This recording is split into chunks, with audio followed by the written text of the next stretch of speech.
I was scrolling through travel news yesterday and literally had to do a double take. China, yes, China, just announced that people from 43 countries can now visit without a visa. No paperwork, no embassy visit, no waiting weeks for approval, just pack your bags and go. And honestly, if you're from one of those countries, this changes everything for travel for 2025. So let's talk about it. Let me break this down for you because this is honestly massive news that a lot of people are not talking about. Let me tell you why this is such a big deal, okay? For years, I mean years, getting into China has been a whole ordeal for people. You need to plan months ahead, gather documents, visit consulates, pay fees, and pray your application gets approved. People from African countries can relate. I remember my friend Sarah spent 3 weeks just trying to get a visa sorted for a business trip. 3 weeks. But here's where it gets interesting. China just said forget all of that to citizens from 43 countries. First off, who's eligible for this? We're talking about citizens from major countries like France, Germany, Italy, Spain.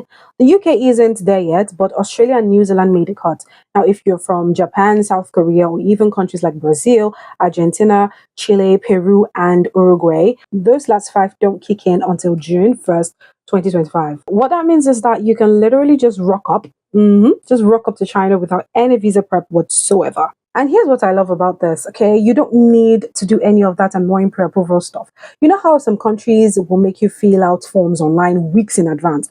None of that. No declarations to Chinese embassies, no waiting around for approval emails. You just book your flights and go. Now, before you start booking flights, let me give you the real details because the devil's always in the details, right? Yeah, there are some specifics you need to know because let's be real, immigration rules always have fine prints, okay? This visa waiver only works for business trips, tourism, visiting friends and family, exchanges, or if you're just transiting through. But and this is important, it doesn't cover work, study, or journalism. So if you're planning to teach English or do some freelance reporting, you'll still need to go the traditional visa route. The 30-day thing is pretty straightforward, but here's a detail that caught my attention. They calculate it from the day after you arrive. So say you land on Monday, your 30 days starts counting from Tuesday. What's really cool is the flexibility here, okay? You can travel in from anywhere. Doesn't matter if you're coming from your home country or you're already backpacking through Southeast Asia. You can enter multiple times with no restrictions on how many visits you make or total days spent. Though obviously they expect you to stick to tourism and not try to live there permanently on tourist entries. And get this, it works for all types of transport. Flying in, great. Taking a train from Kazakhstan, also fine. Cruise ship from Japan, great, that works too.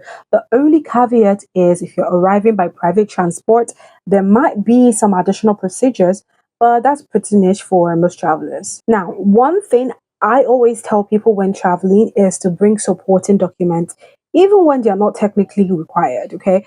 The immigration officers might want to see your hotel booking, return flights, or if you're visiting friends, maybe an invitation letter. It's not mandatory, but it makes the whole process smoother and shows you a genuine tourist that is not going to decide to start leaving their country. For families traveling with kids, the rules are exactly the same as adults. No special requirements for minors, which is refreshing because some countries make traveling with children unnecessarily complicated, which I get. They're minors, they do need to be protected. What if you fall in love with the place and want to stay longer than 30 days? You can't extend the visa waiver itself, but you can apply for a proper stay permit through local authorities if you have good reason. Though honestly, if you're planning a longer trip from the start, just get a regular visa beforehand. I've got to say, this feels like China is really opening its doors to international tourism in a way that we haven't seen in years. For people who love exploring new cultures and cuisines, this removes a massive barrier that used to make China feel intimidating to visit spontaneously. Here's my question for you. Are you from one of these 43 countries? And if so, is China now on your travel radar?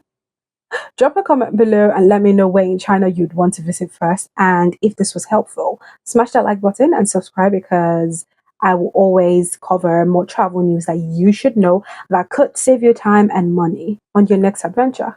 So I'll see you in the next one.